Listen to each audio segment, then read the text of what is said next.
going to be my playthrough of What Remains of Edith Finch on the PS4. Feel free to chat if you wish to. But other than that, just feel free to enjoy the game.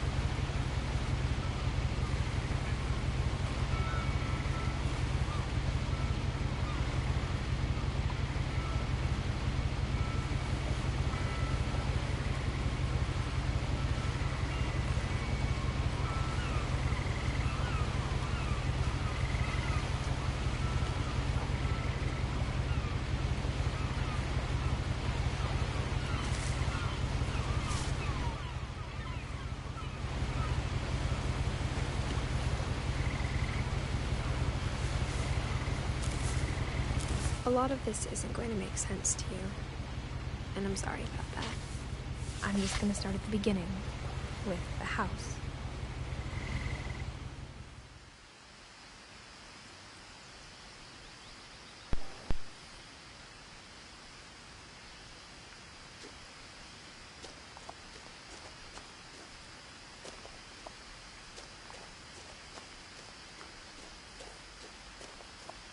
My brother Milton disappeared when I was 4.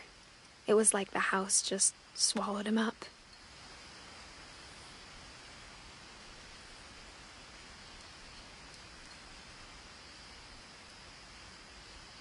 Someone had put up a chain link fence, but it looked like I wasn't the first person to hop it.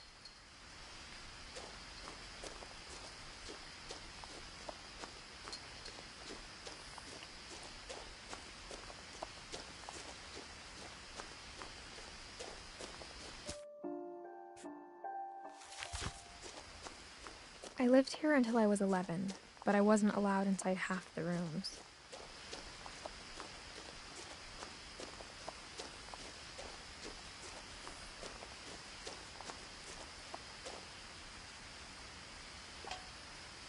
Inside the mailbox were bills from 7 years ago, marked urgent, open immediately.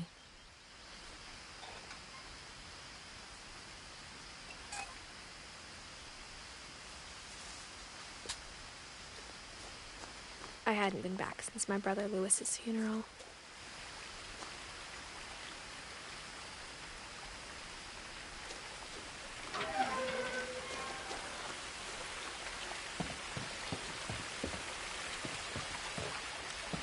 In her will, my mother left me a key, but didn't tell me what it unlocked.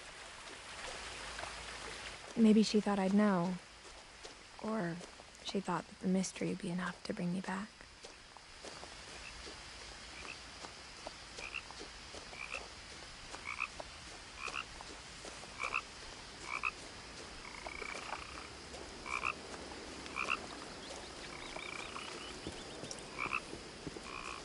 The truth is, even after I inherited the house, I never thought I'd come back to it. But now I had questions about my family that only the house knew the answers to.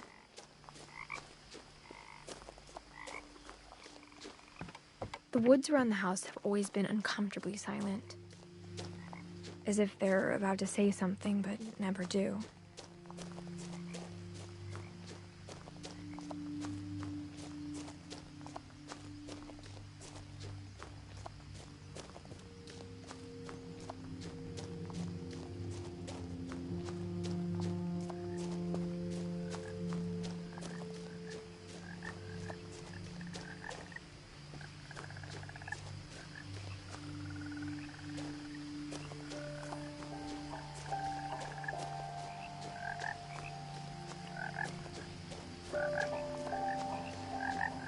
The house was exactly like I remembered it, the way I'd been dreaming about it. As a child, the house made me uncomfortable in a way I couldn't put into words. Now, as a 17-year-old, I knew exactly what those words were. I was afraid of the house.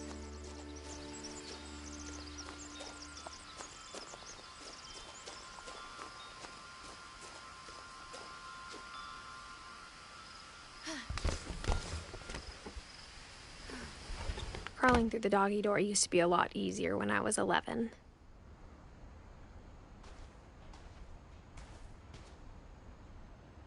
The power had been turned off the night we left.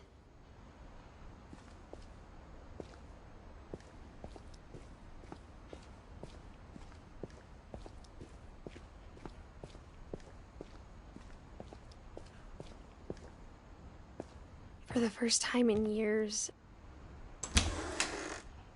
I felt like I was home.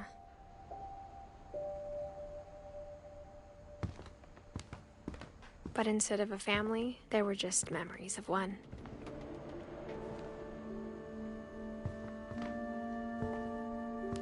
Like how after Louis started working at the cannery, we all got sick of eating salmon.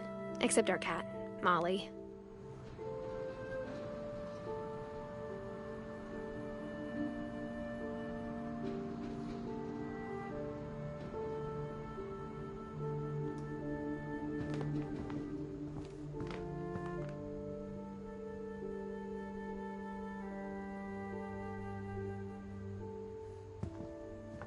Nothing in the house looked abnormal. There was just too much of it, like a smile with too many teeth.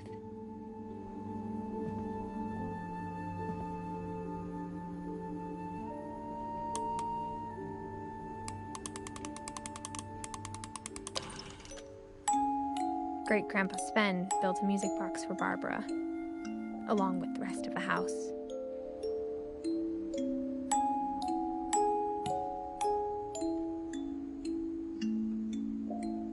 Mom always told me to stay out of the basement, so I wasn't too surprised when the key didn't fit.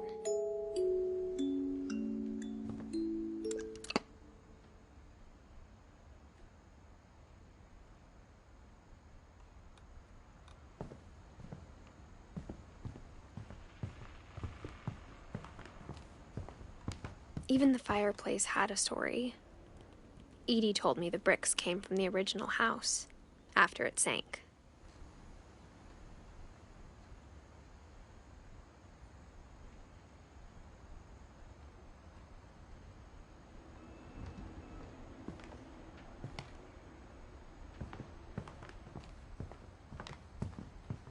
The table was still a wreck from the night we left.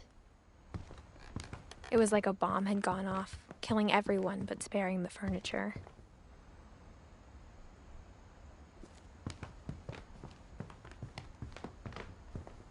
My mom was the only one of us who could imagine Great-Grandma Edie living in a nursing home.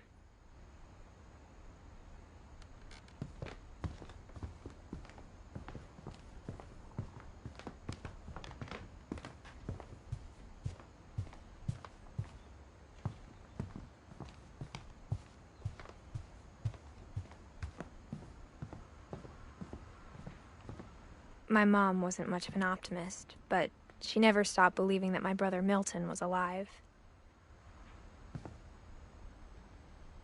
A lot of things got left behind in the whirlwind of that last night.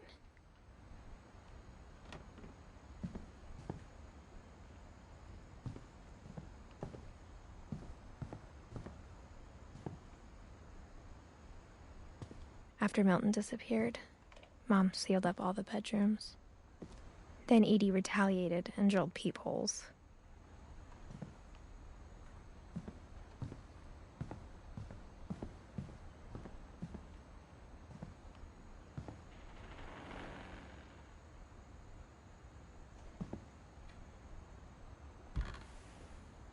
The last time I was in Edith Sr.'s room, I was 10 and she was painting my portrait.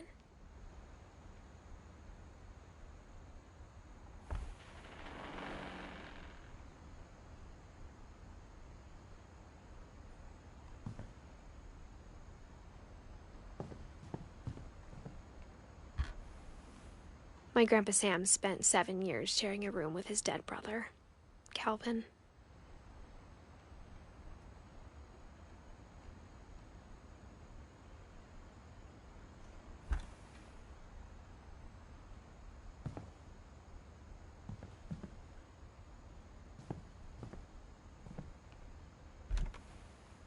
As a kid, I just assumed every house had peepholes and sealed rooms you weren't allowed inside of.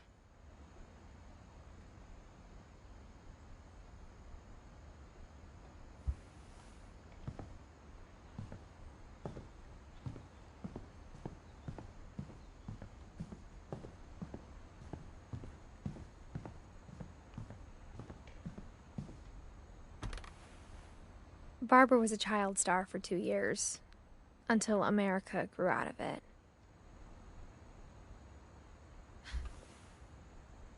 Edie's father, Odin, built the original house. Whenever people ask me about my family, the first thing they always want to know about is Barbara. Mom must have locked the third-floor stairs on the night we left.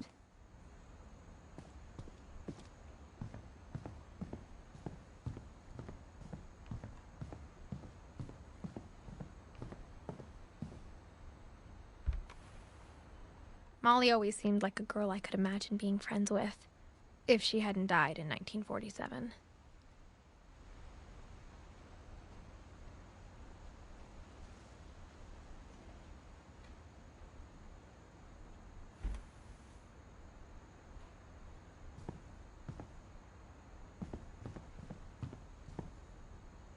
I spent a lot of time playing in Great Uncle Walter's room. I think my mom sometimes regretted not sealing it up.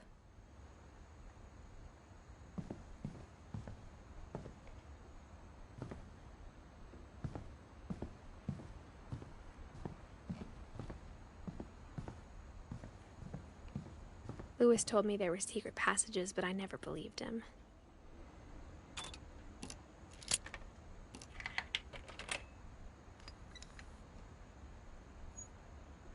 Turns out, my mom was really good at keeping secrets. Now it was time to find out what my mom had been afraid of.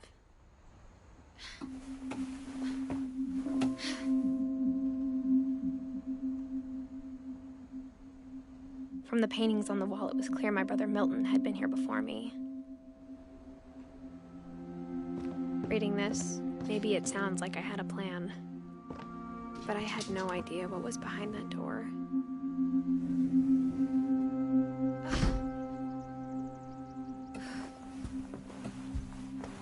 Just like I had no idea where all this was gonna lead.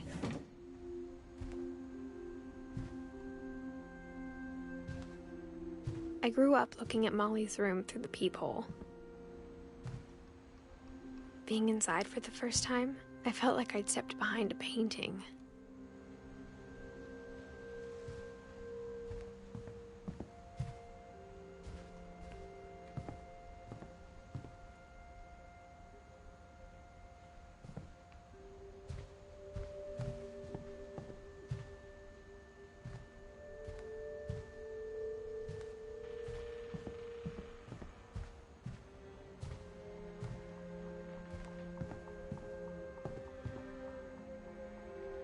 Molly's gerbil had a tiny bedroom with its own even tinier gerbil cage.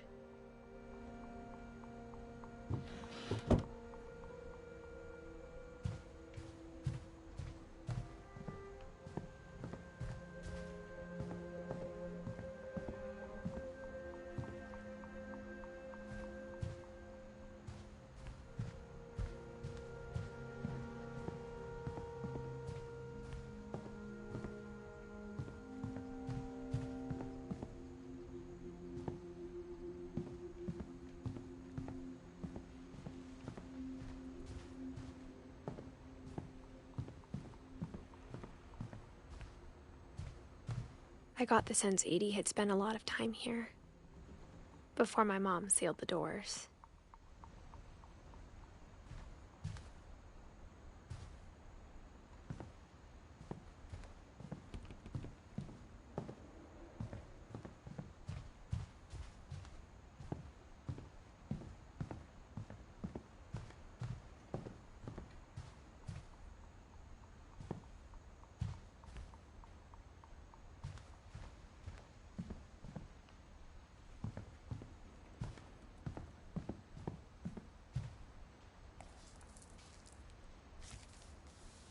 December 13th, 1947. Dear Diary, I'll be gone soon, but I wanted to tell somebody about what's gonna happen. It started when Mom sent me to bed without dinner. I woke up and I was starving, so I looked around for something to eat.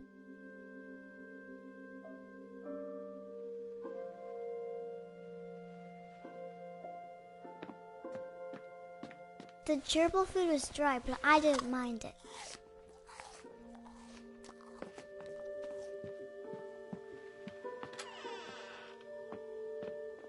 I kept eating and eating.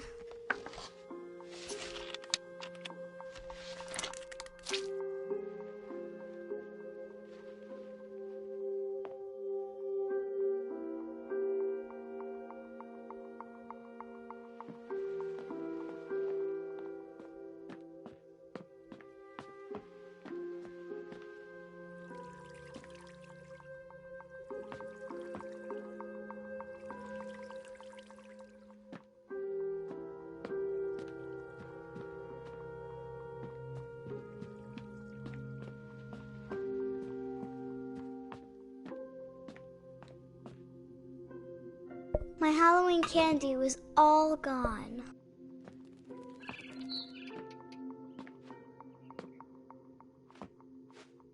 Then I heard chirping outside my window. It was a barn swallow going back to her nest. I reached out for her.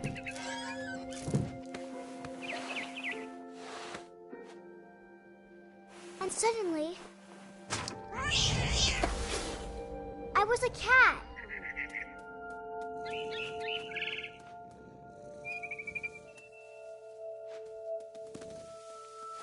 I tried to be quiet, but the bird was really scared.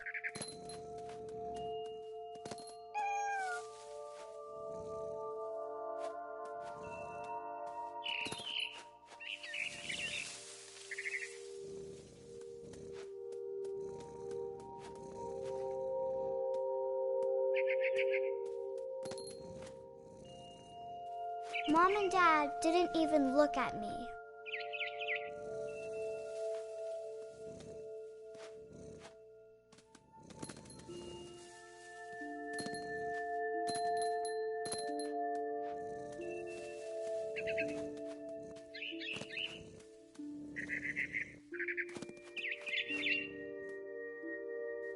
I jumped and I almost got her.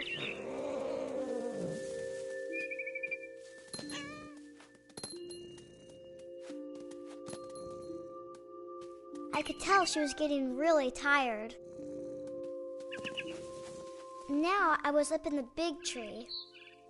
I promised Dad I wouldn't climb it anymore. All I cared about was eating that mama bird.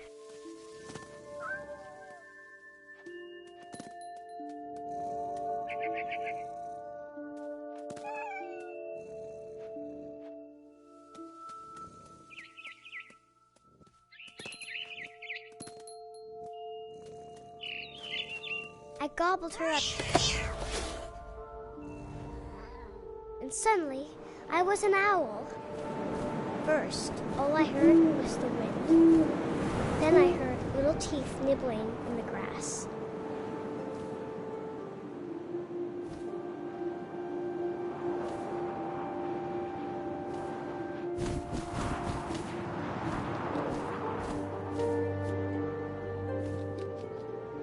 Rabbits.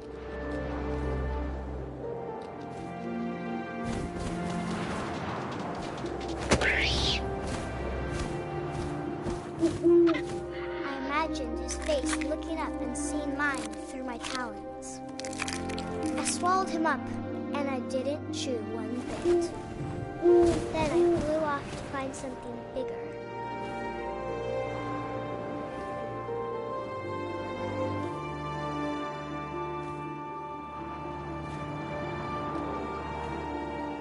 A mama rabbit.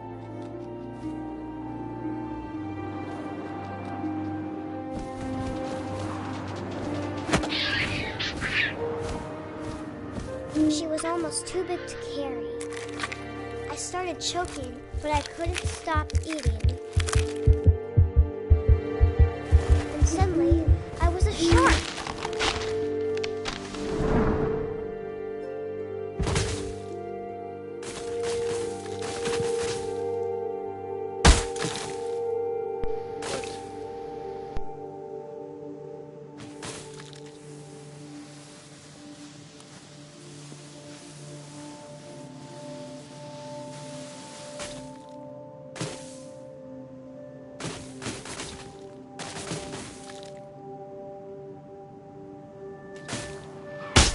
I rolled off a cliff and into the ocean.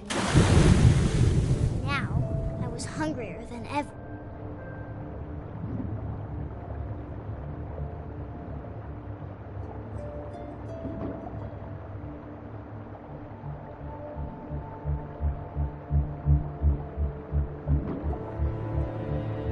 I wanted fat, juicy seals.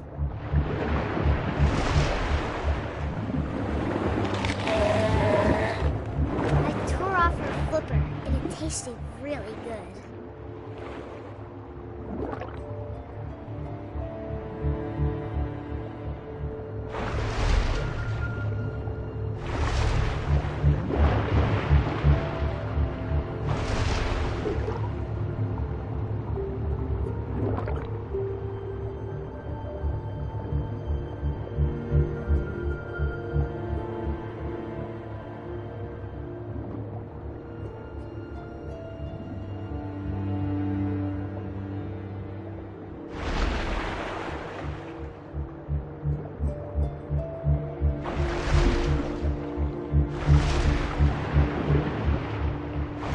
Grabbed on tight.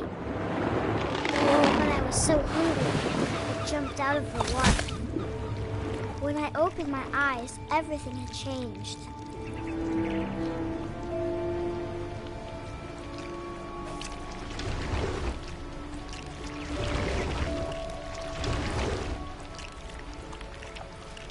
Now I was a monster, and I smelled people everywhere.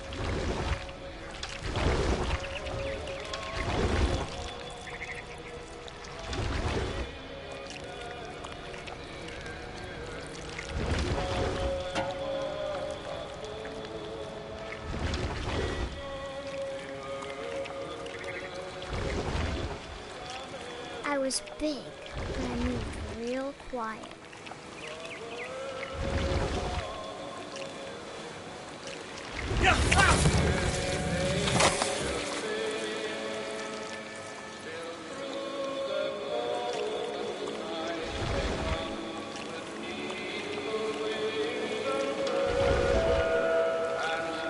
I wanted to stop, but also I didn't.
Passenger, I was still hungry. And to cross the water, I smelled something new. Something I had to have, so I swam towards it.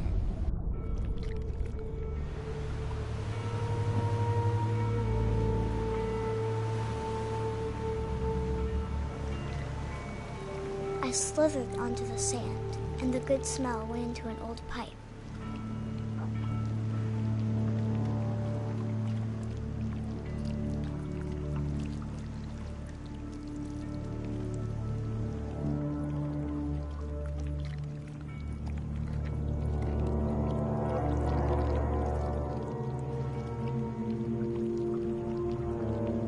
I got closer and closer.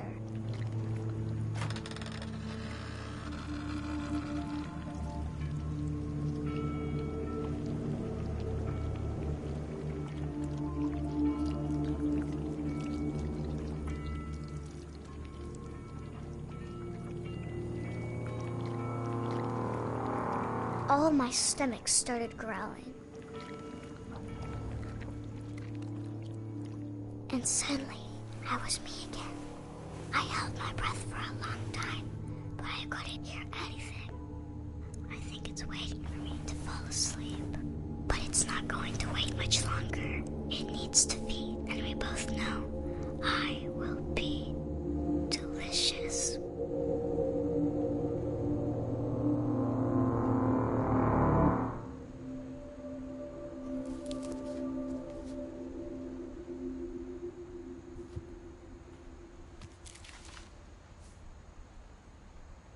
I'm not sure if I believed all of that, but I'm sure Edie would have.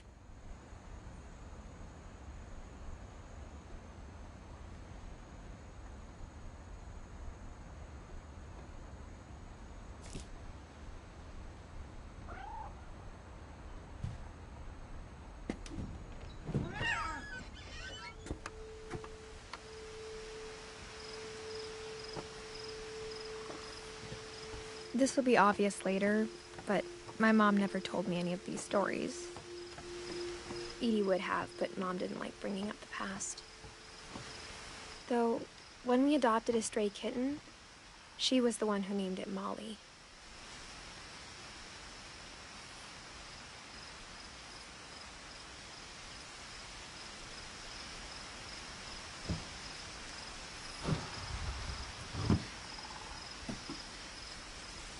I spent a lot of time in Great-Grandma Edie's room.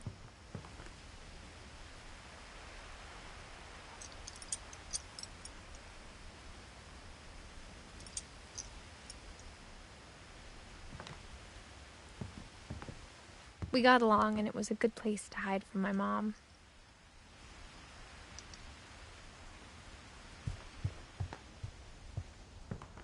Her room was like a museum.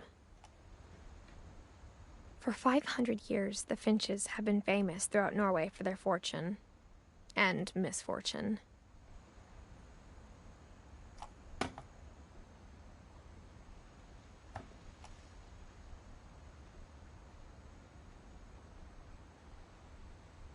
Odin Finch buries the latest victims of the family curse, his wife Ingeborg and their newborn son, Johan. On January 7th, 1937, he set sail with his family and his house, hoping to leave the curse behind.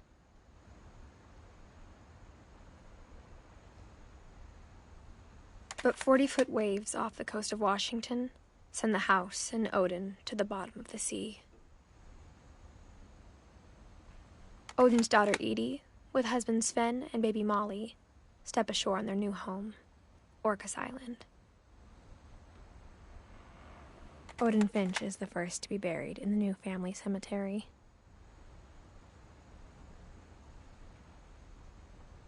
His daughter Edie is already dreaming of a new Finch house.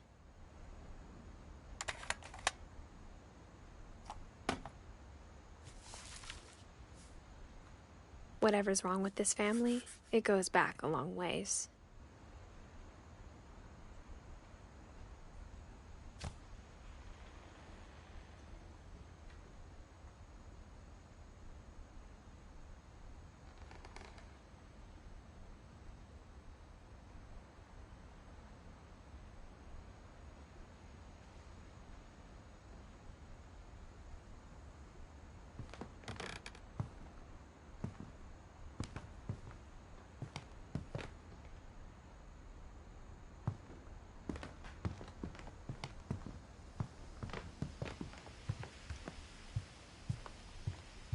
When Edie told people Sven was killed by a dragon, she could also have said he was building a dragon-shaped slide that collapsed.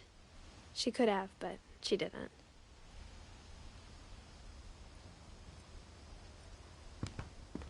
Even in her 90s, sometimes Edie seemed a lot younger than my mother. The only trace Grandpa Sam's first wife Kay left on the house was the pink bathroom.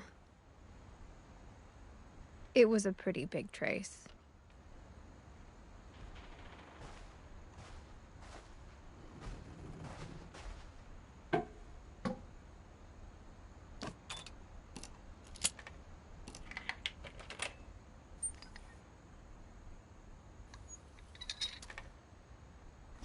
There's a secret in this bathroom.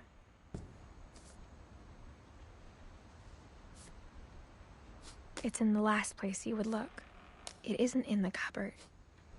It's hidden in this book.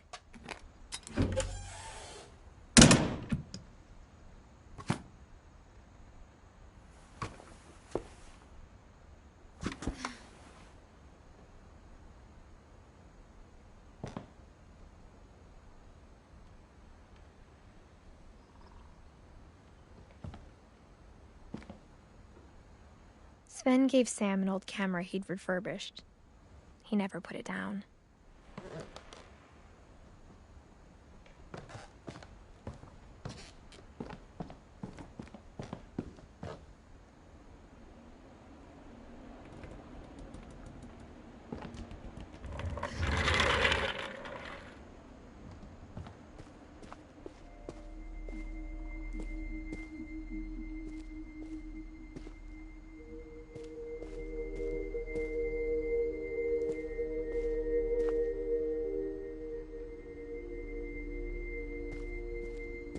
I knew Grandpa Sam had a twin,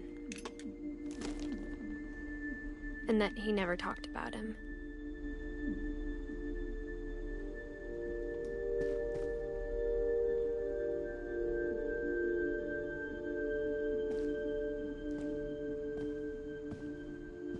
I guess my grandpa didn't like history any more than my mom did.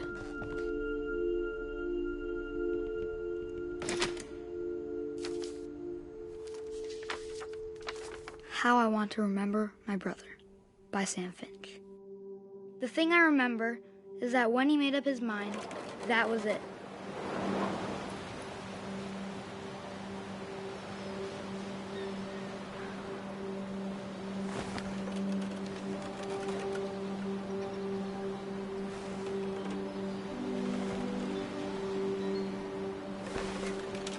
My brother said he'd die before he ate another mushroom.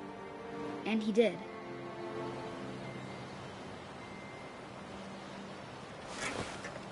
At Barbara's funeral, we swore we'd never be afraid again. And he wasn't. I think Calvin always wanted to fly.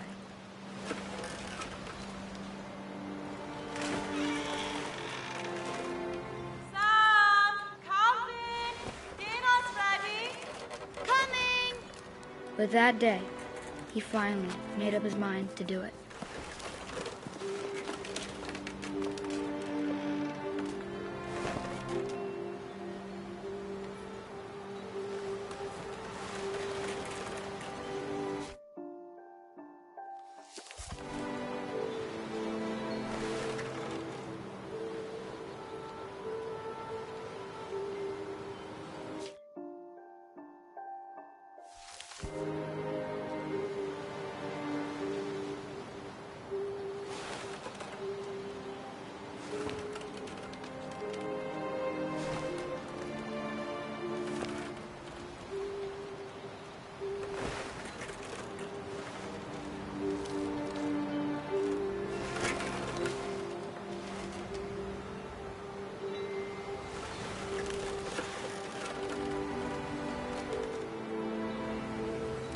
I told him going around was impossible. Maybe if I hadn't said that.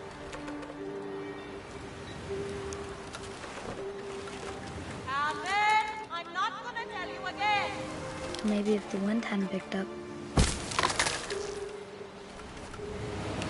Then maybe he'd still be here. But I doubt it. I think he'd already made up his mind. That's what I want to remember about my brother.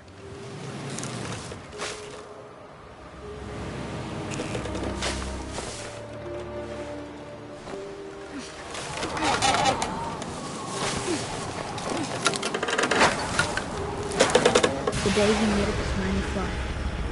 And he did.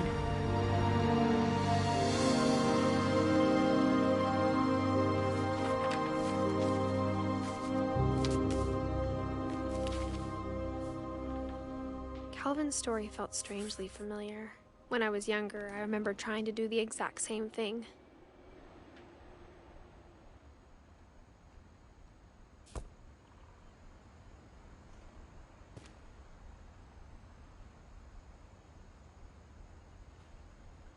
After the funeral, Edie roped off Calvin's half of the room.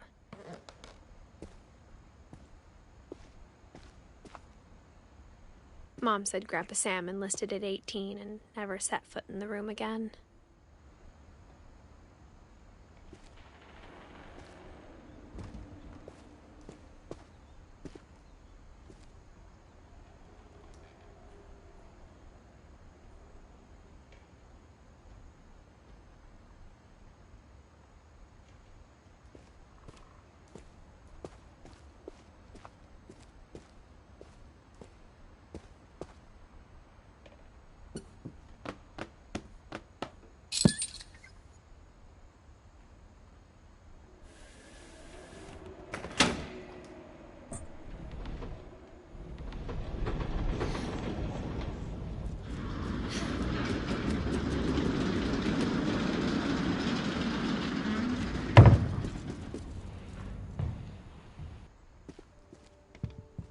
The passages were a pretty tight fit. They'd obviously been built for smaller hands and bellies.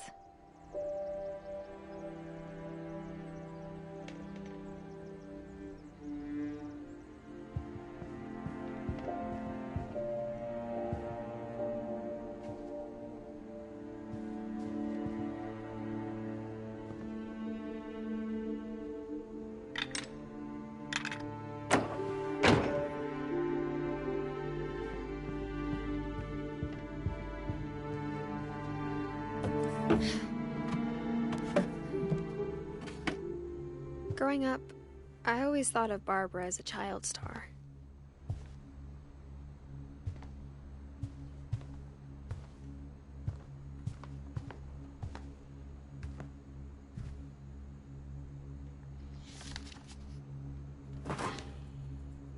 Of all the stories people wrote about Barbara's death, I'm surprised Edie saved this one.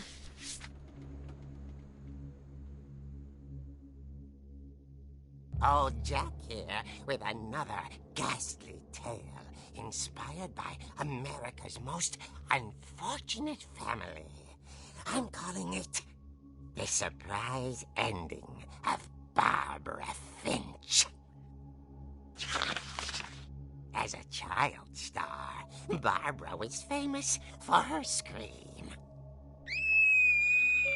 Now at 16, she was all washed up. A has-been. But in a lucky break, she'd been asked to perform her signature scream at a local convention for monster movie fans. It was just the boost her career needed. Unfortunately, her scream hadn't aged well. Getting better. I think you just need the right motivation. Her biggest fan and current boyfriend, Rick, was about to demonstrate when... Now that was a great scream. It was Barbara's father, Sven. He'd slipped into a table saw and had to be rushed to the emergency room. So Barbara got stuck babysitting her youngest brother, Walter. Her convention comeback was cancelled. Okay, I'm hearing frustration, but I'm not hearing terror. What if I tried... A gang of hoodlums in Halloween masks have been terrorizing Orcas Island tonight. Police are urging residents to... That came from the basement. You're right! Also, I loved your delivery on that. Why is your basement door locked? Because my dad likes making puzzles and secret passages. There's a key hidden in the music box. The secret is to keep winding and winding until finally the key pops out. Thanks, babe. I'll be back in a sec. 20 minutes later, Rick hadn't returned. So Barbara went to look for him, right on cue. She reached for the music box.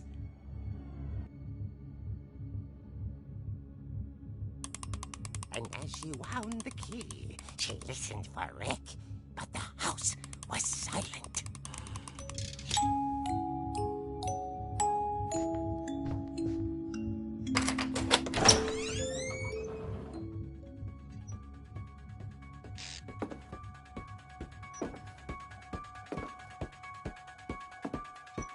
She found Rick's crutch and imagined the worst.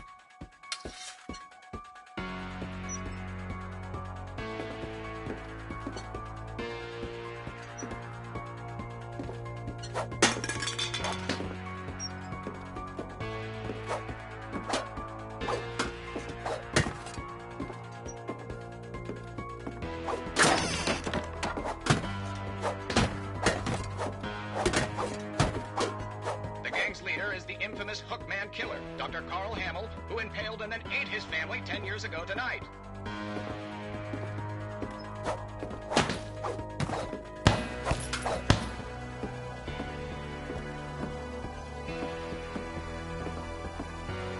The old fridge rattled and grew still.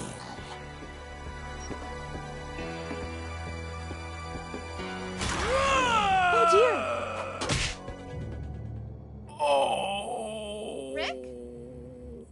Barb, relax. I was just trying to scare you to help you find your scream. Well, I'm not scared, Rick. I'm furious. Then act furious. All I'm getting from you now is that you're hurt and confused and you... She threw him out, but she kept a little something to remember him by. Barb, have you seen my other crutch? And she was still holding it when she fell asleep watching the late picture show. Hours later... Barbara! Walter, what's going on up there? Ah! Okay, I'm coming up, but if this is a trick, you're dead, Walter.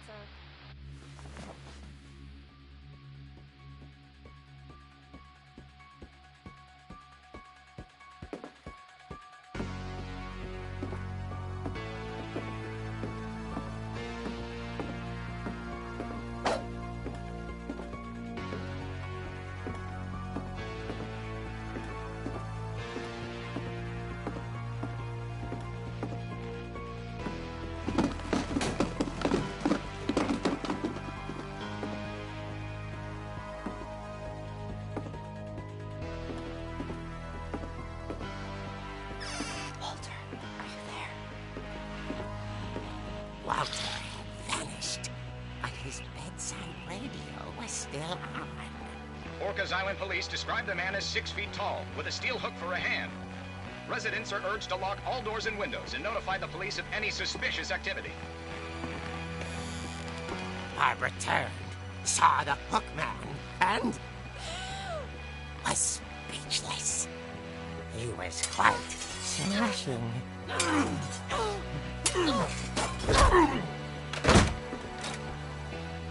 And whoever he was, he couldn't get enough of Barbara. Okay, Barbara, there's gotta be another way out of here.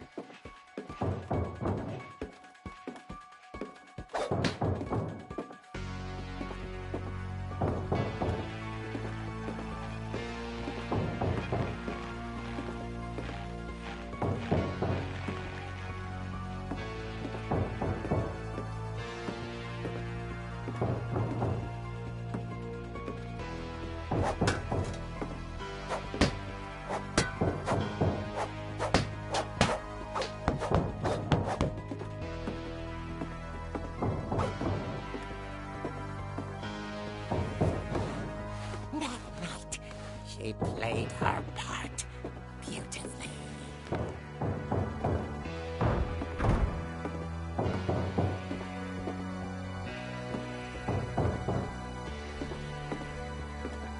Molly's door hadn't been opened in years. The hinges groaned.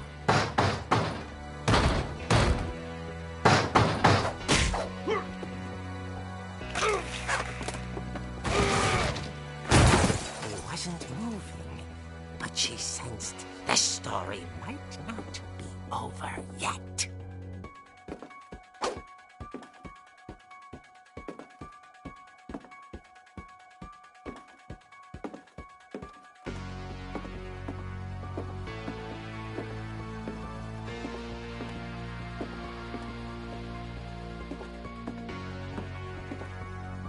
The hookman had vanished. She listened for his breathing, But all she heard was...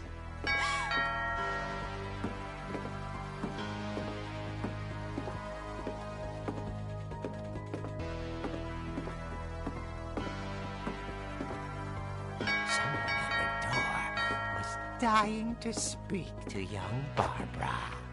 At the door, she heard whispering. It was coming from inside the house.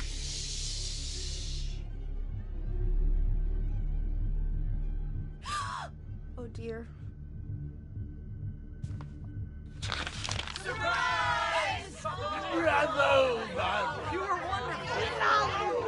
monsters had come to surprise her. For Barbara, it was a dream come true. Then she saw what kind of monsters they were, and she realized what was about to happen. She was going to be famous. And with her final breath, Barbara Finch gave the performance of her life.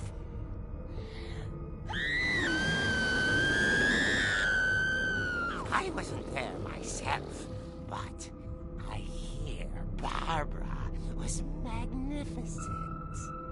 Poor girl. She had a taste for stardom.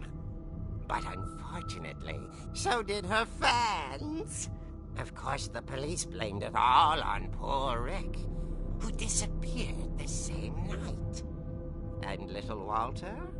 Hiding under his bed the whole time. He took it all pretty hard, but that's another story. As for Barbara, tucked inside the music box is all they ever found of her. Her ear. Now that's what I call a real eerie tale.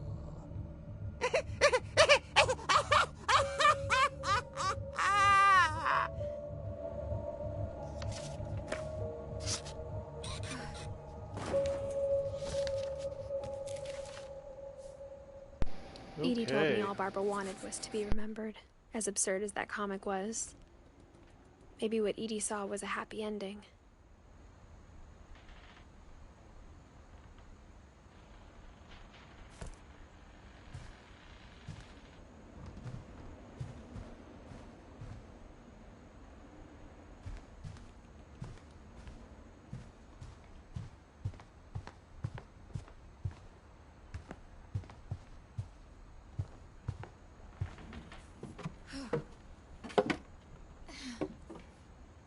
I guess now I know why Mom didn't like me playing with the music box.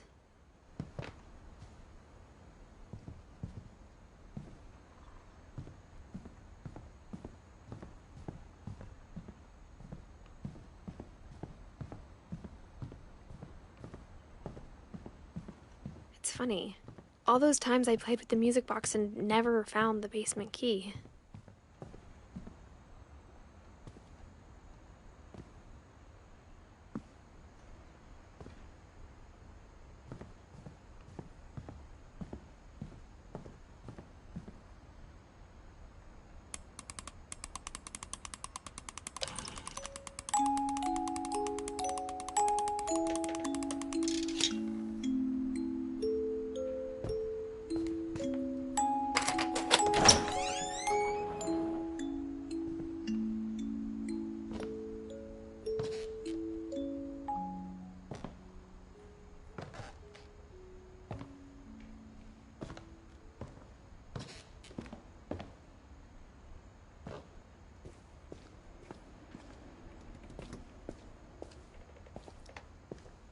Mom said the basement was off limits, unless I wanted another tetanus shot.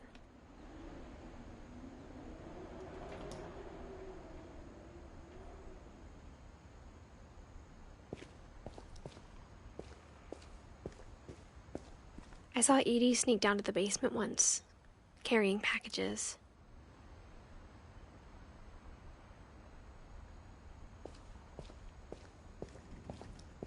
I thought maybe she was hiding presents.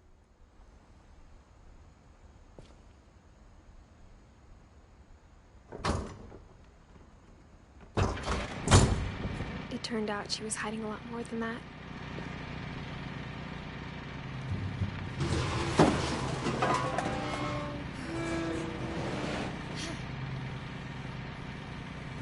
I remember asking Mom once about where Walter had gone. She said after Barbara died, he got as far away as he could. If there's a pattern in all these stories, I think it's that none of us has gotten very far.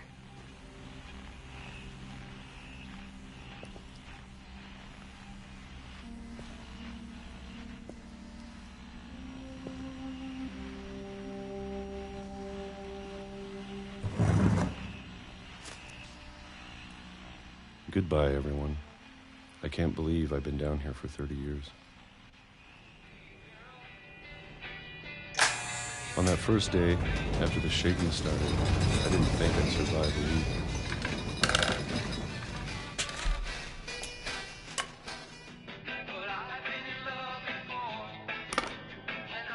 But after a few days, I settled into a routine. That's what kept me sane. Having a schedule, living for today. I always expected to be dead tomorrow. But if you wait long enough, you get used to anything.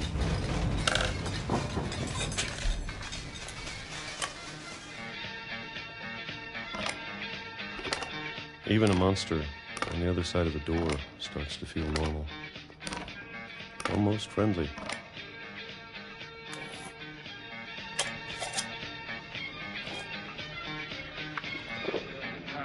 And then one day, everything just stopped.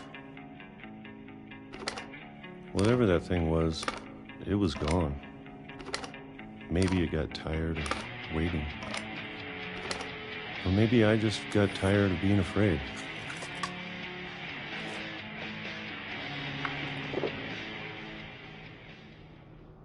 It's been a week now, the longest in 30 years. I'm done waiting. I have to leave while I still can.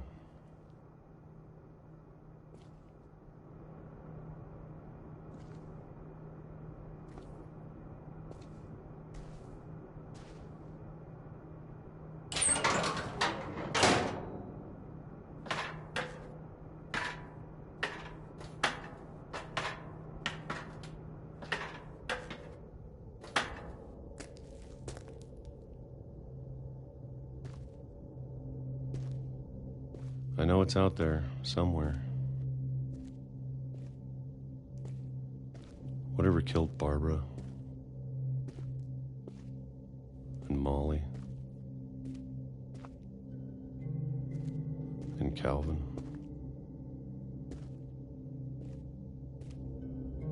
Maybe this is all a mistake. But I need to stop living the same day. Even if it kills me.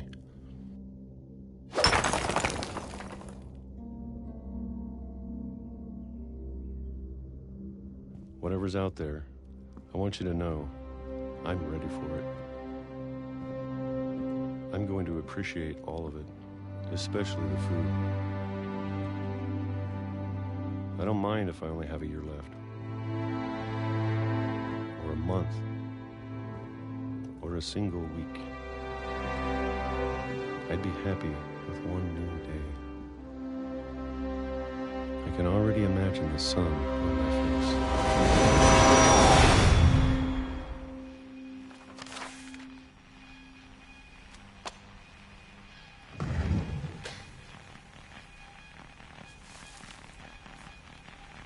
Walter died when I was 6.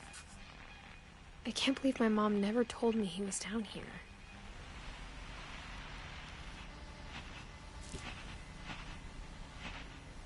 I'm sure my mom was trying to protect me.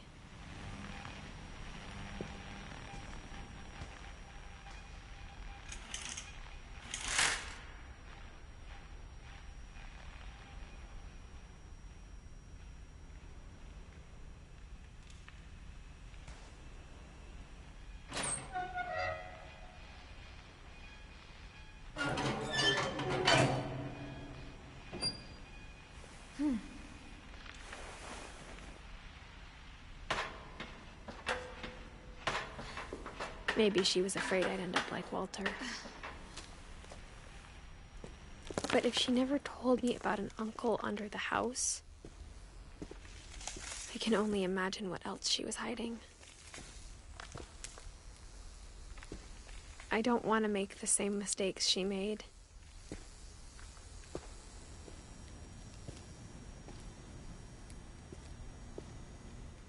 Trying to bury something that's still alive.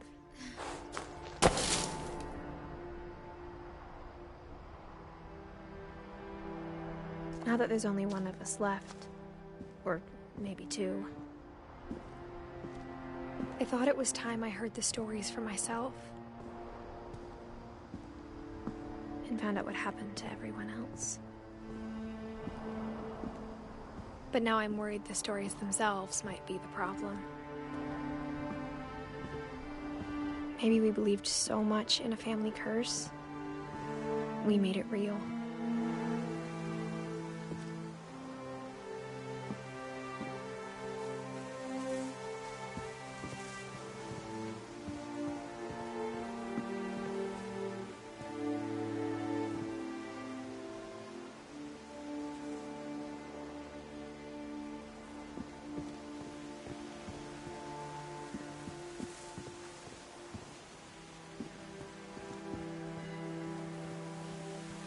I don't know if I should even be writing this.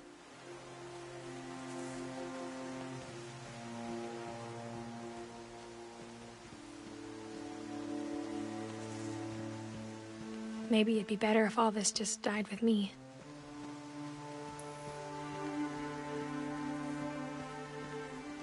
But I thought you should know about your family.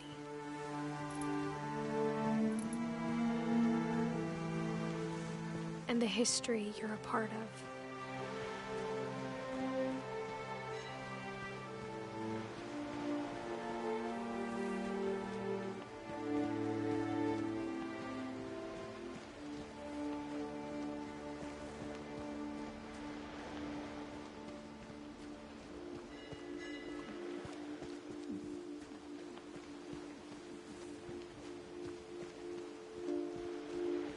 Though to be honest, I feel as lost as you probably do right now. I think the people in these stories believed them, for what that's worth.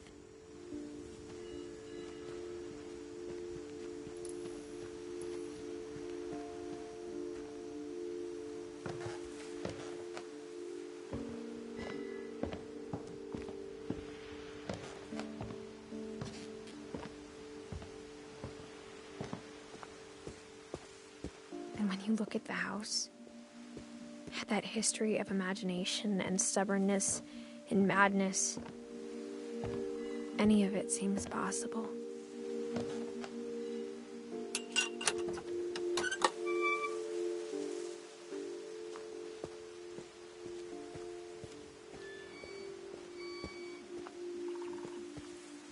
I think we've been surrounded by death for so long, we've just gotten used to it.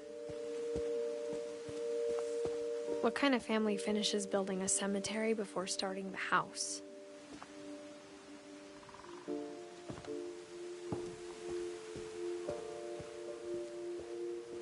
It's embarrassing for me to admit this, but the pet cemetery made me more uncomfortable than the human one.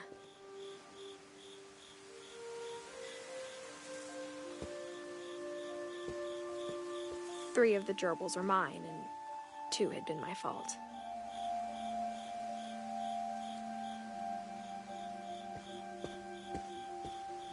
Sven built the house, but it was Edie who designed the cemetery.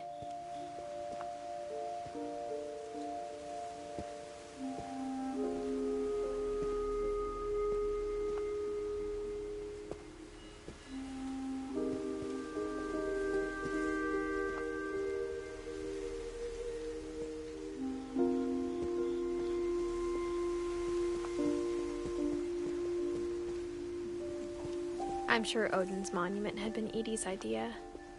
My mom was always trying to move on, but for Edie, the past never went away.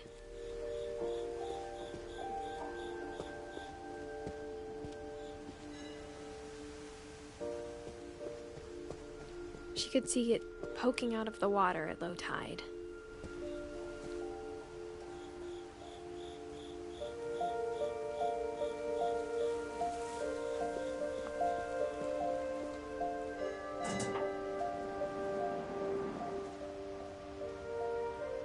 Edie said she dreamed about the old house every night.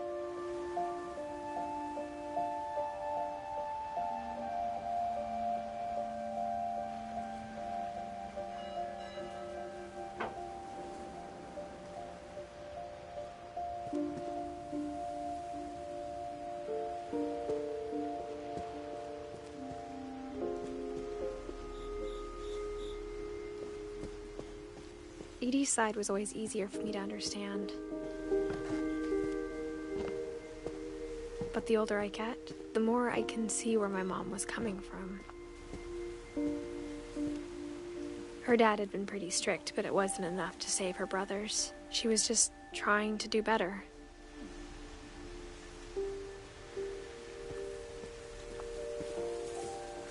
She lost 2 of her brothers, just like I did. I get why she tried so hard to protect us.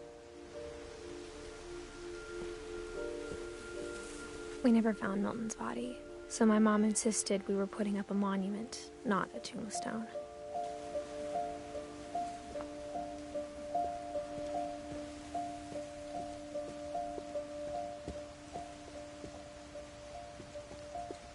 There's so many things I wish I could ask my mom now. Part of me thinks this is what she wanted all along. For me to come back someday and find everything out for myself.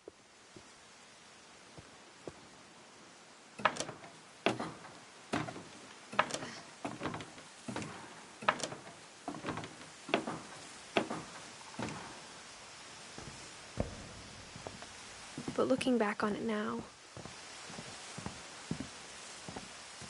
if she told me there was going to be so much climbing, I never would have come when I was 22 weeks pregnant.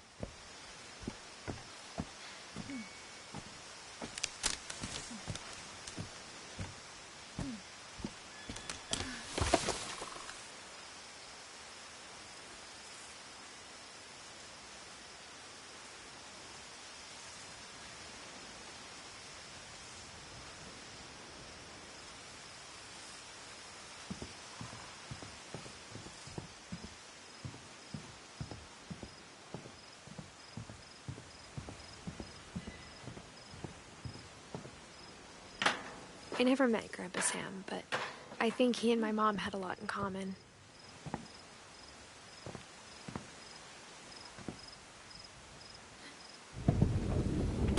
They were both pretty intense.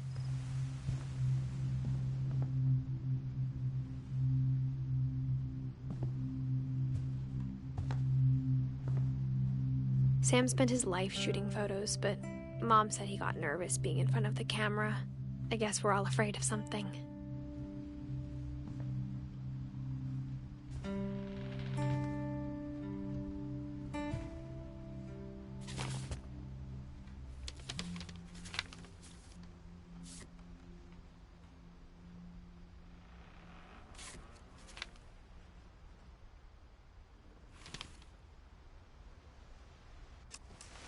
Dawn, I promise, you'll never forget this weekend.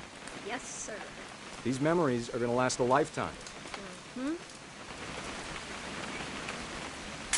I gonna have... Perfect. It's gonna rain the whole weekend, isn't it? I will never forget this weekend, Dad. Okay, got it. I'm gonna take some pictures, okay? Just be careful. That camera's older than you are.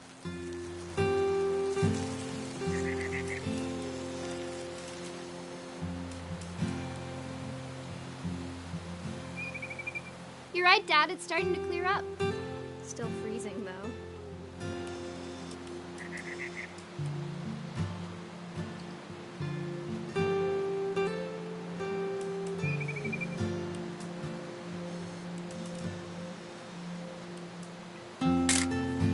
Aw.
Definitely should not have drunk all that coffee. Hold still while I take a picture. Hey! That's a keeper. I'm just saying, I'm not always gonna be here, Don.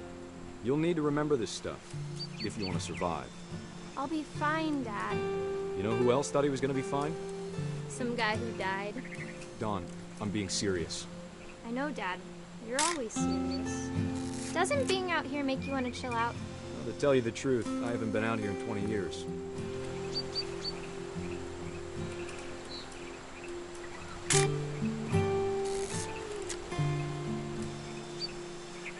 Last time I was with my brother Calvin. Man, that was a great trip. Your grandpa Sven taught us how to fish, how to build a fire. We found an old logging trail. There were deer everywhere. Dad! Good eyes, Don.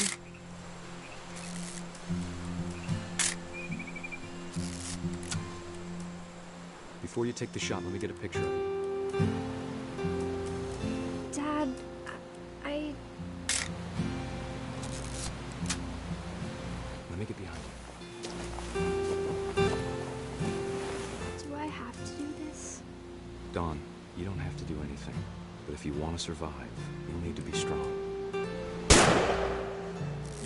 Great shot, Don!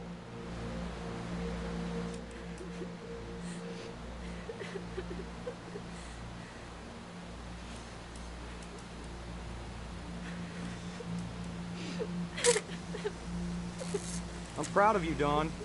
Always remember that, okay?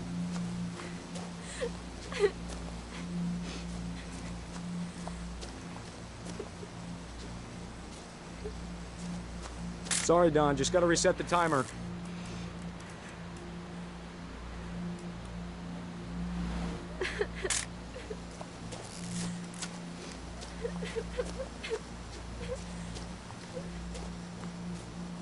Dad, it's twitching. I think That's it's totally normal, Don. Just focus on the camera. Try not to think about— Dad!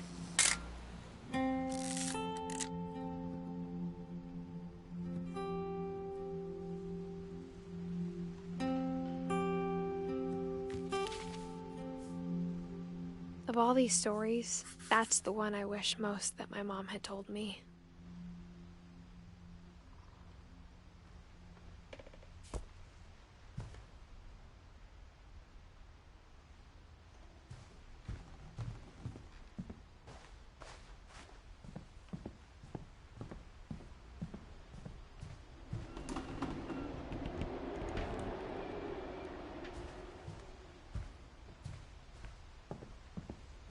Instead of hiding from death, Sam seemed to go out of his way to meet it.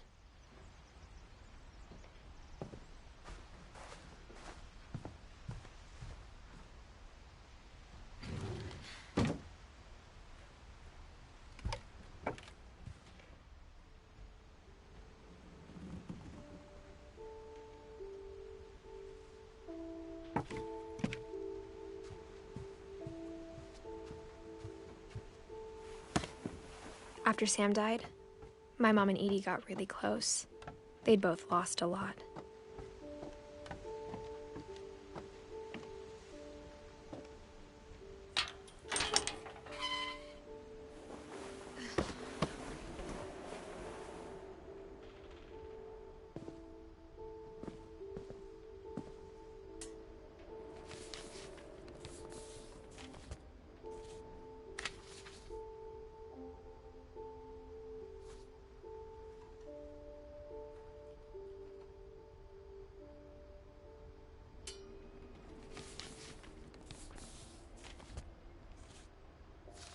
Dear Kay, do you remember the way Gregory used to laugh when he thought he was alone? Like something funny was happening, but only he could see it.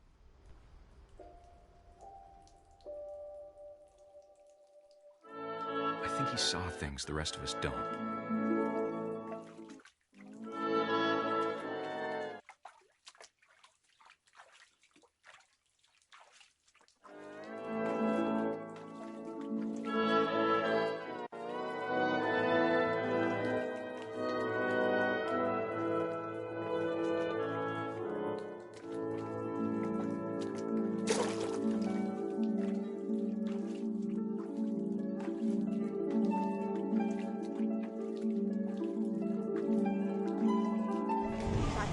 Gregory, it's time to...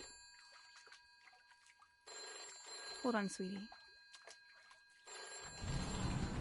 Hello? Sam, I told you I don't want to talk right now. I wonder what he saw.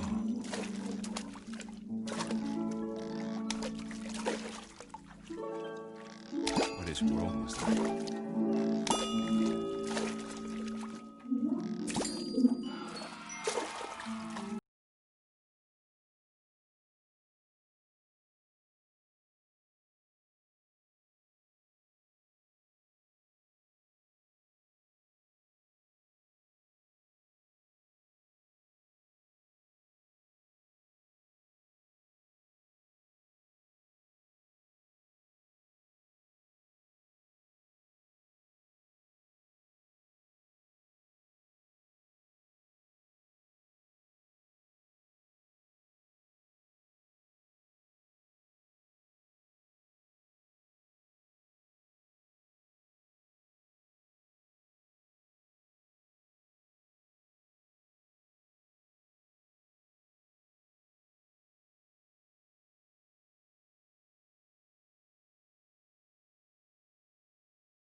Gregory?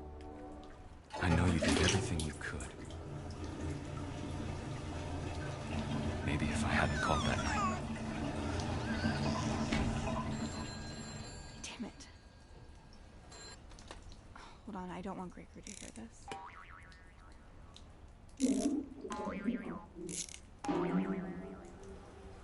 I wish he could have told us about the world he's...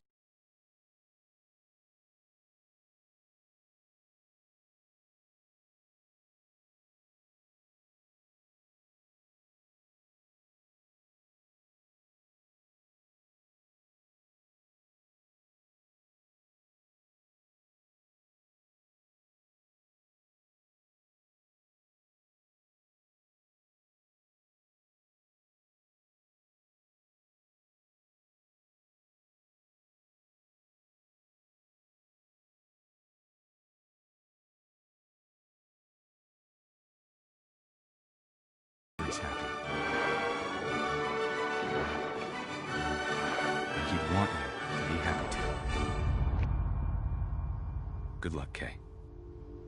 Love, Sam.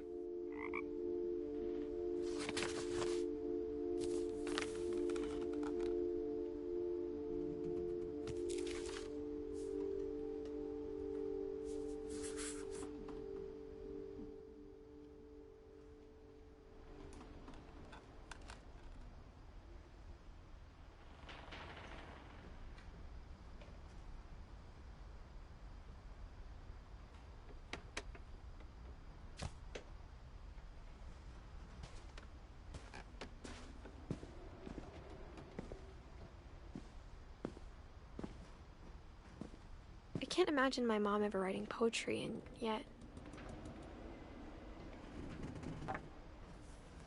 A poem for Gus, who always said the wedding was a bad idea. Our father never hit us kids, at least not very hard, before the day my brother said with teenage disregard that he'd be dead before he'd see a wedding in our yard.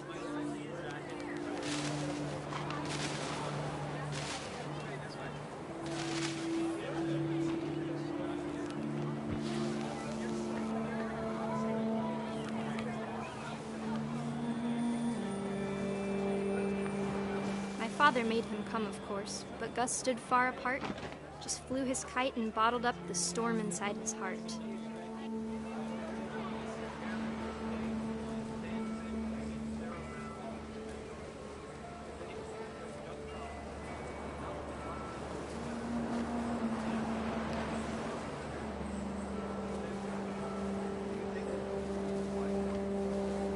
I tried to talk him out of it, but though he'd never met her, we don't need a stepmom, were the words that I now pronounce you husband and wife. You may kiss the bride.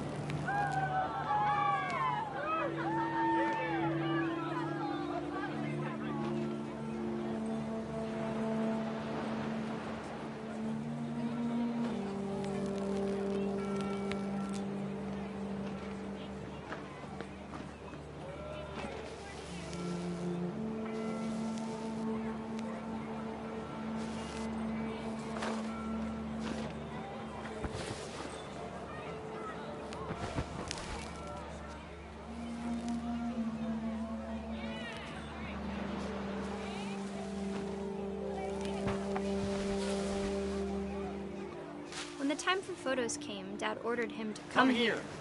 But Gus declined, and as a sign held up his middle finger.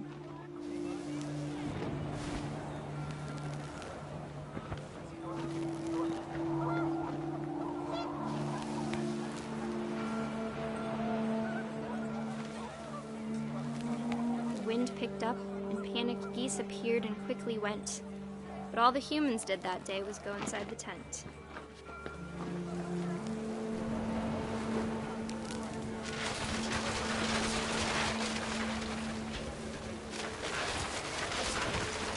The rain came down in buckets then, but no one seemed afraid that nature might destroy the tent our dad had crudely made.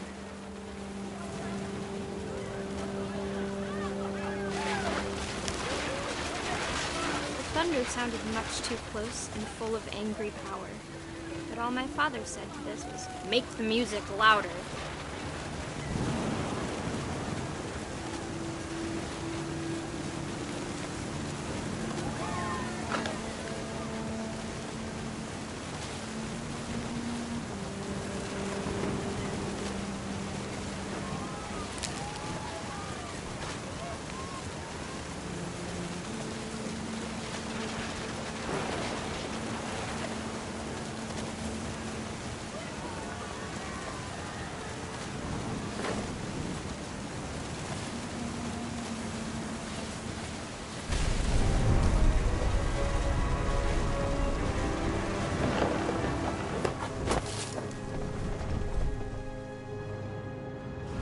I wish that I could truly say I thought about you on that day.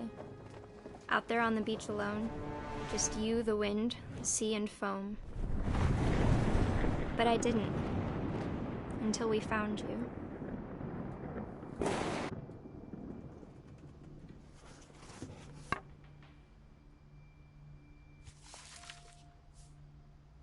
She never talked about him, but Mom told me once if I was a boy, they were going to name me Gus.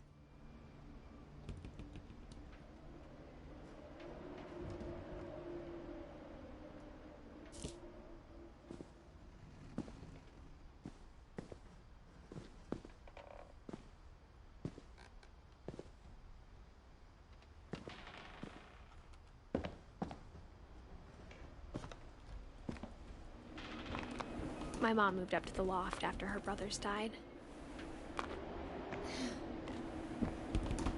At the time, it was as far away as she could get.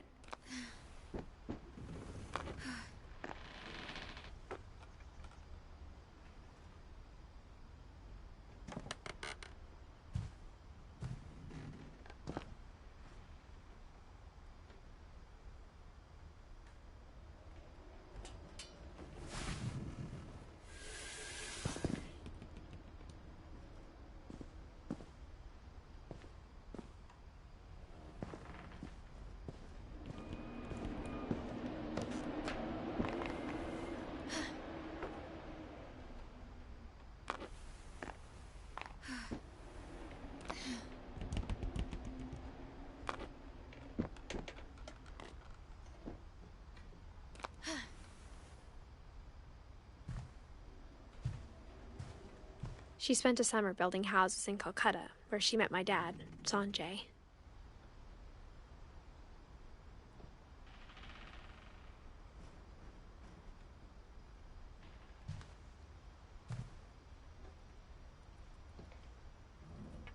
My mom moved to India a week after graduation and got a job teaching English.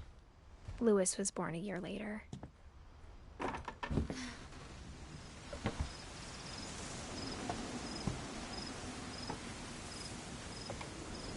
When my dad died, I don't think Mom knew where else to go. I'm sure Edie was happy to have her back.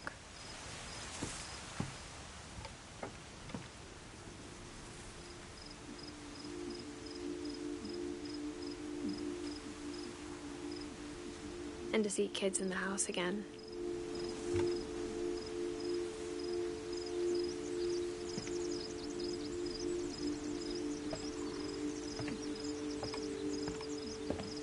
The house had to get a little bigger, but Edie was used to that.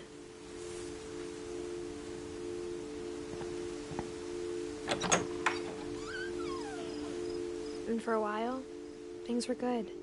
Almost normal. But it didn't last.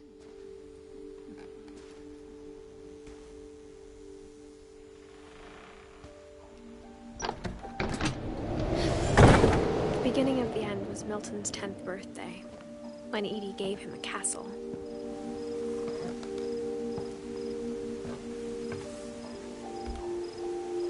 After Milton disappeared, the only thing he left behind was a room full of paintings.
Milton Finch in The Magic Paintbrush.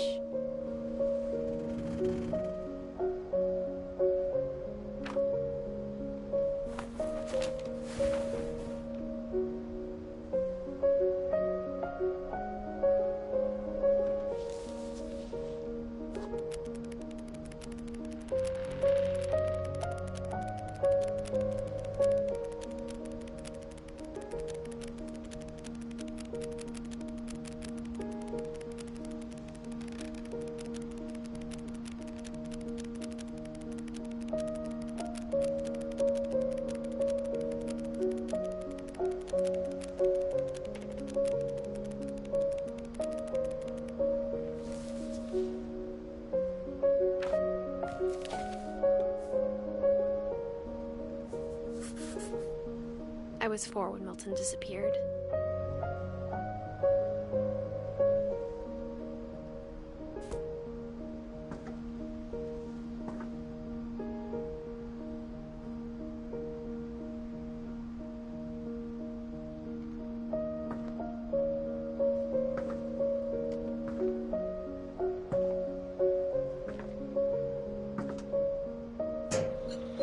Mom spent months searching for my brother.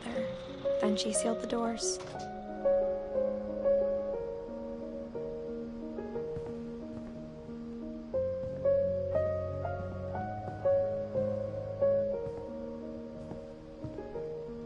Whatever Milton had found in the house, Mom didn't want it getting out.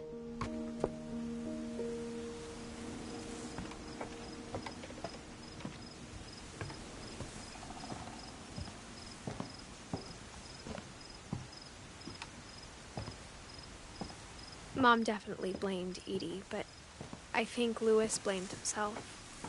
After he graduated, he just spent more and more time in his room. Until Mom got him a job at the cannery.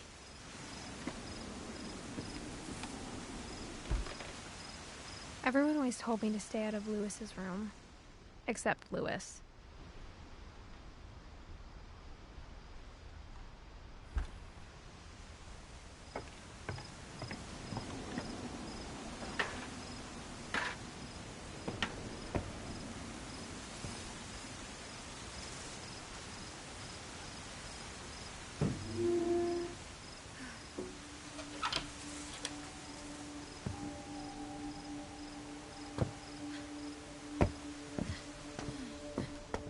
Louis's room smelled very, very familiar. That part of him lived on.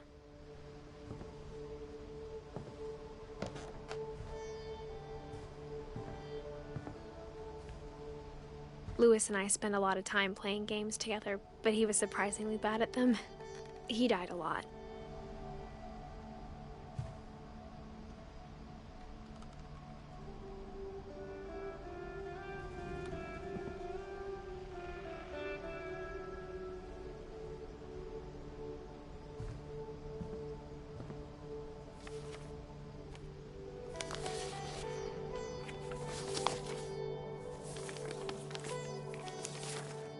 Dear Mrs. Finch, as Louis's psychiatrist, I can understand your desire for an explanation. As I see it, the trouble began in January, shortly after we convinced your son to seek treatment for substance abuse. Newly sober, I believe Louis first noticed the monotony of his daily life.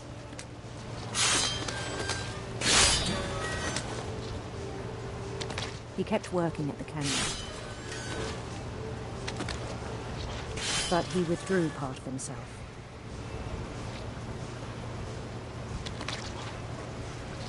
In our sessions, I saw the same behavior.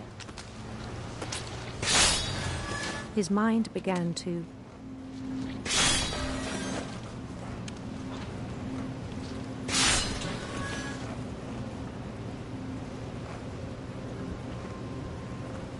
wander.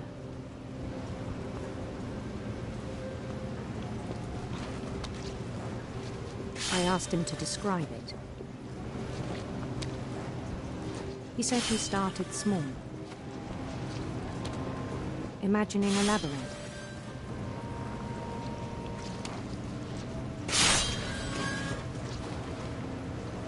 He'd feel his way about. Then something moved. Bats.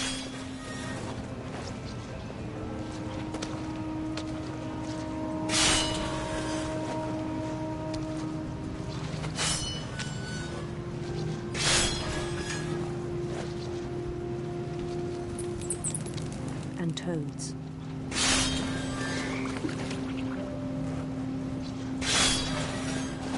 And things that have not names. He knew it was all in his head. But he took it very seriously. I had hoped he'd find himself.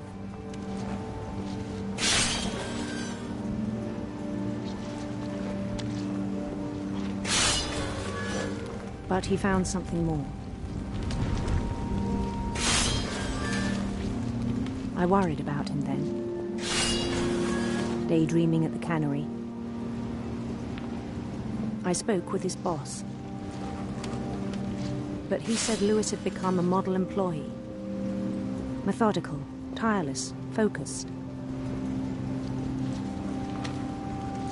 Like a whole new Louis. So I let him go on.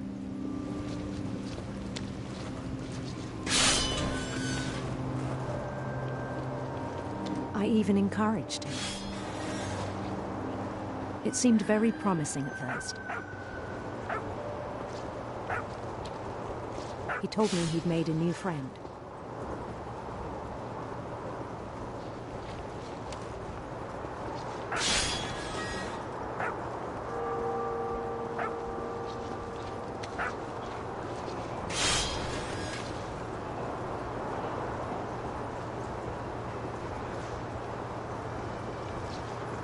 on the edge of a city he named Lewis Topia.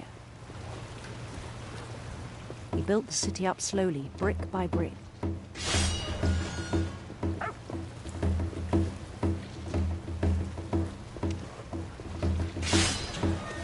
Then he made musicians.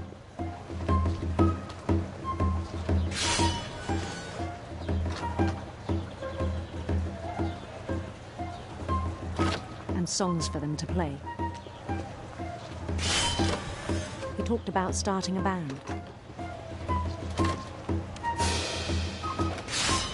And he was always humming something. Every day his imagination grew stronger.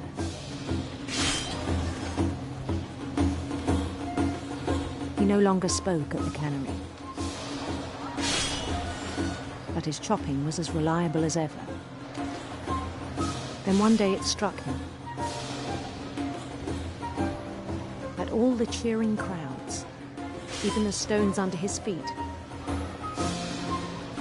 were all in his imagination, so he could do whatever he wished.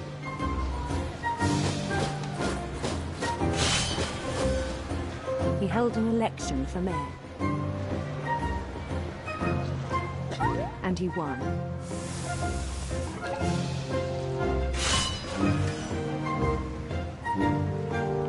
They begged him to stay, but his mind was already wandering.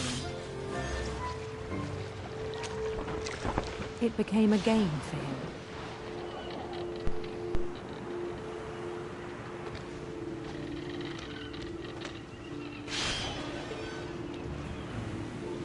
He'd conquer a city, then immediately push on. New Louisville.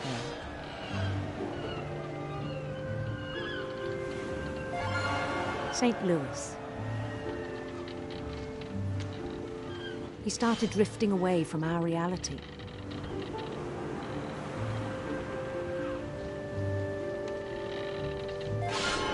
Minneapolis, until one day he forgot to go home from the cannery.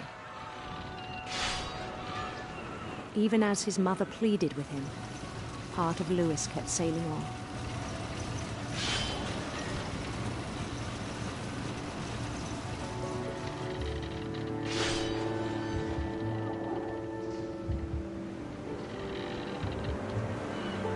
In Louisburg, he heard rumors of a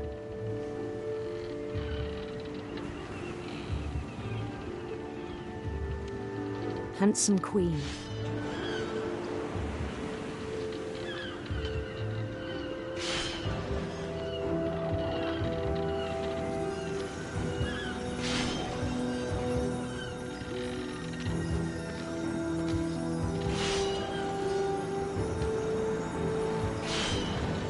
The queen was on her own quest for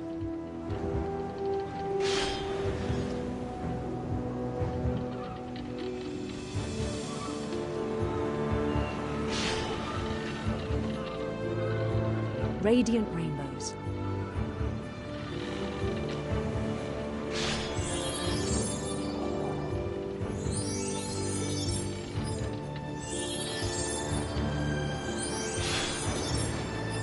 He followed the sound of her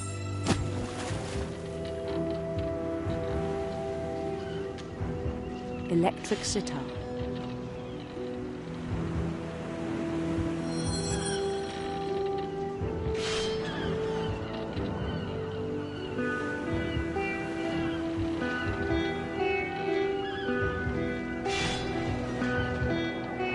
His chase led him to a golden palace east of the sun and west of the moon.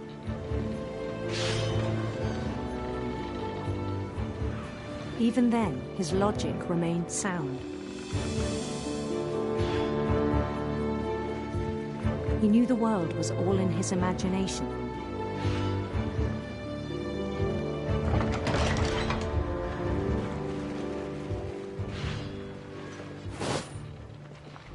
But he was so proud of having created it. In his own eyes, he'd become something greater than a king.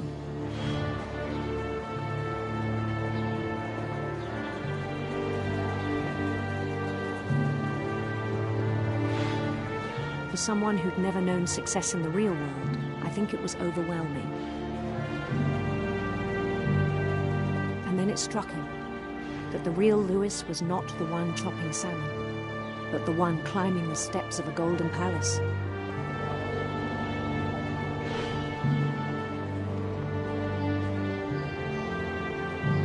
My imagination is as real as my body, he told me. It was hard to argue with him.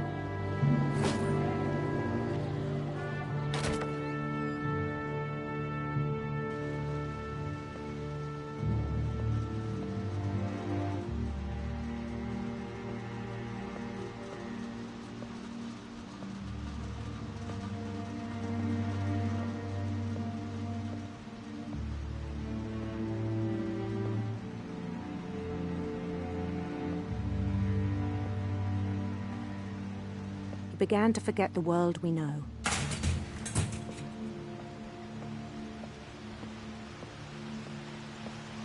I think it pained him to remember Lewis, the cannery worker.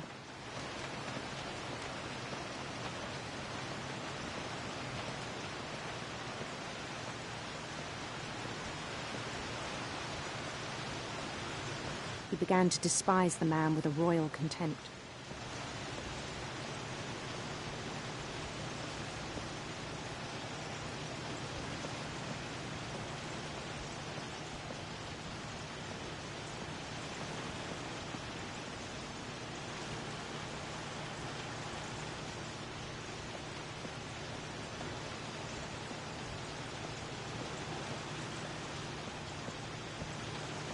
I still thought I could save him.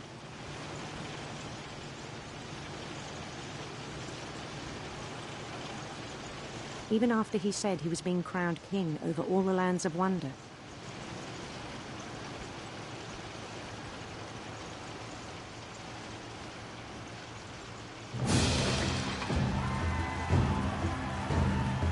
The palace would be packed with his companions.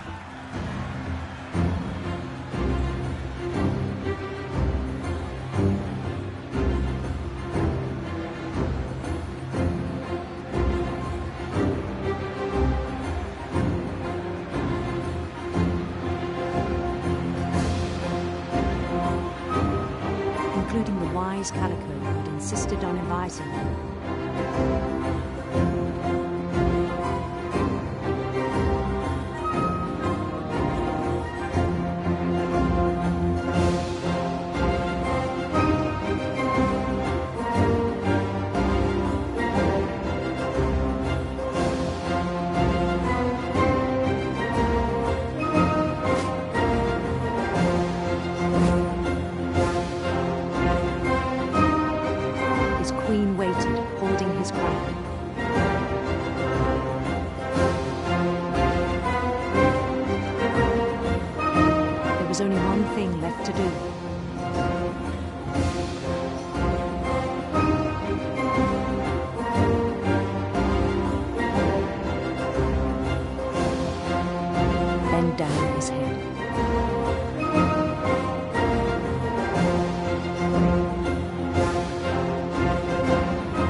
I think you know. Mrs. Finch, your son was a kind man who will be missed by all of us who knew him.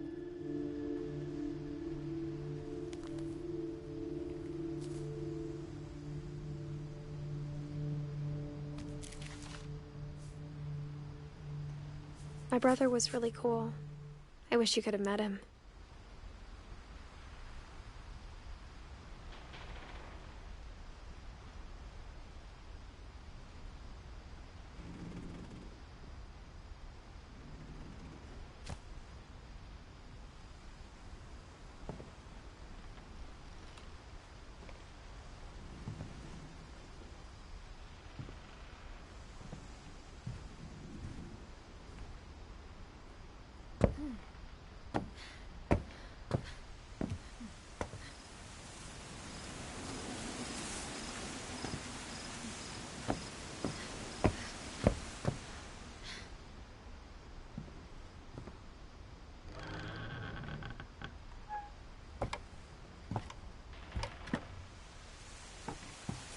way back from Lewis's funeral, my mom told me to start packing.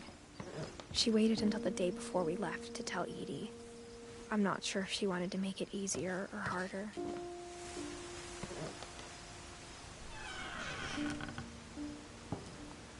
I wish we'd stayed.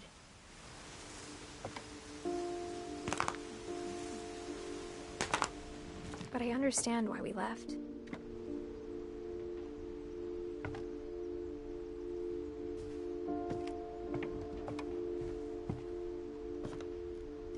My mom ended up leaving everything behind.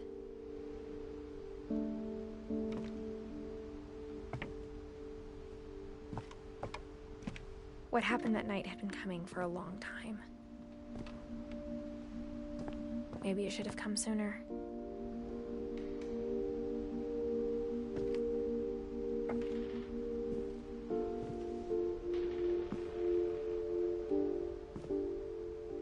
But it had to end one way or another. All that's left now is to tell you about that last night.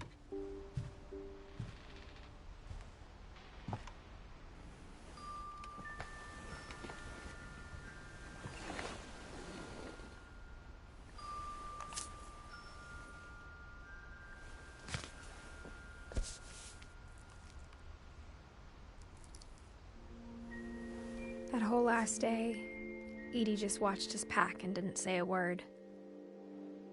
Until supper, when she raised her glass and said, "To our final night together, and all our final nights apart."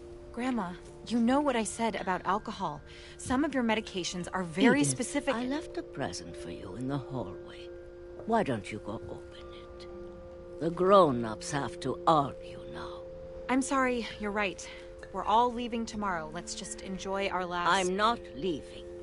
Edith, you're excused.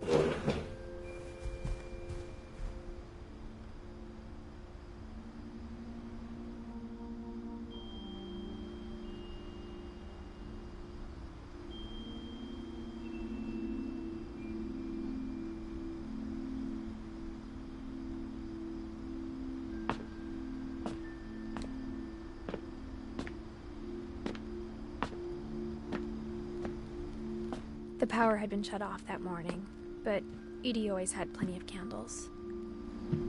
When my mom sealed the library, I don't think she knew about the other entrance. Or that Edie had a key to it.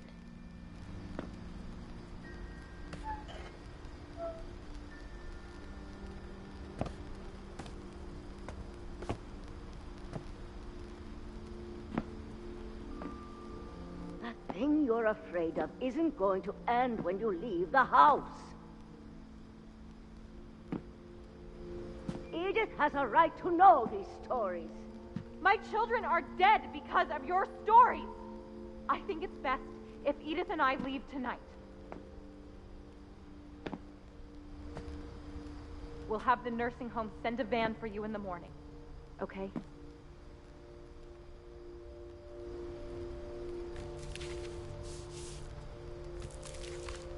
Dear Edith, there's so many stories I wish I could tell you, but there's only time for one.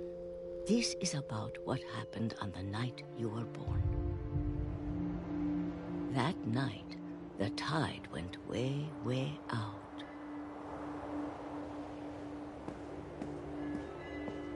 It was the first and last time I ever saw the old house aground. There'd been an earthquake out in the middle of the ocean.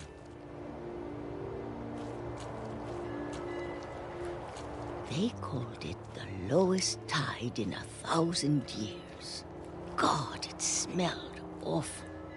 You know, I've seen that house every day of my life.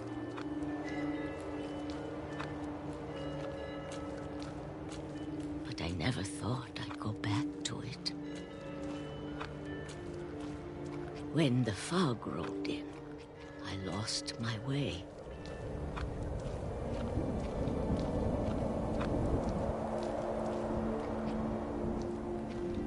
I got turned around.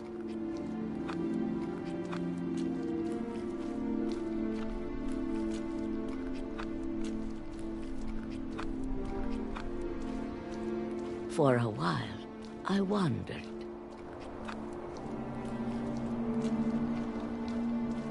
I started seeing things.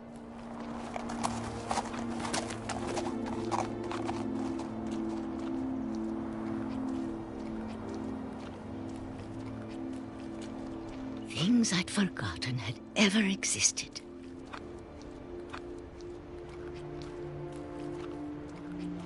But when I saw them, they felt like old friends. That night, a lot of things came back to me. Or maybe I came back to them.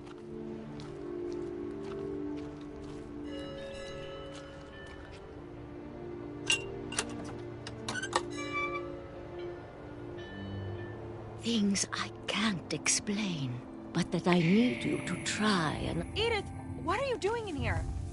It's mine. Edith! Mom, you're gonna rip it! Let go! I kicked and screamed, but Mom dragged me to the car. I never saw Great-Grandma Edie again. The next morning, the van came to pick her up, but she was already gone. After that, we moved around a lot.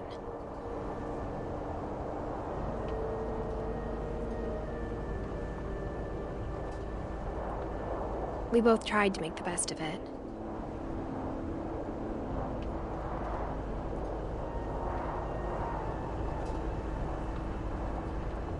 A few years went by.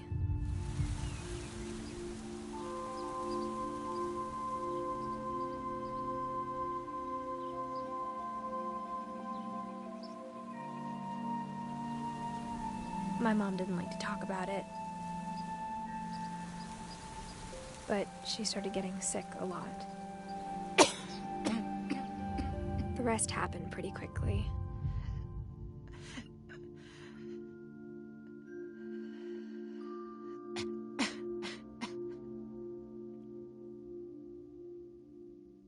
She got better for a while, and then she didn't.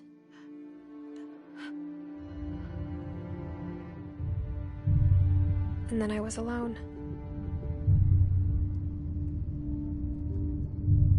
The last Finch left alive.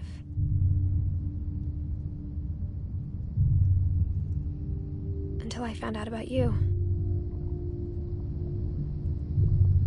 I'm still not sure what to tell you about all this. If we lived forever, maybe we'd have time to understand things. But as it is, I think the best we can do is try to open our eyes. And appreciate how strange and brief all of this is.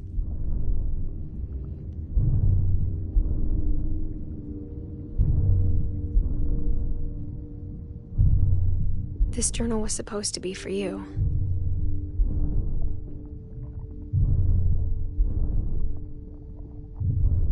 But now I hope you'll never see it. I just want to meet you and tell you all these stories myself. But I guess if you're reading this now, things didn't work out that way.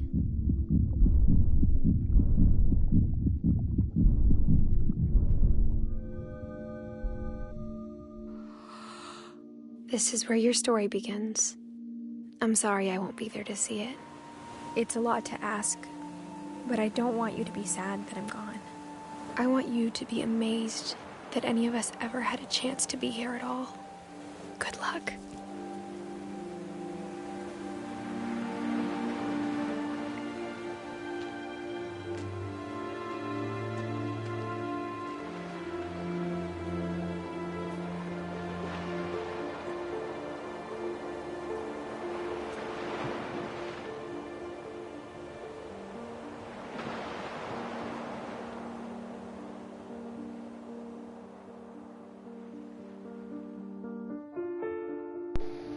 And that was What Remains of Edith Finch.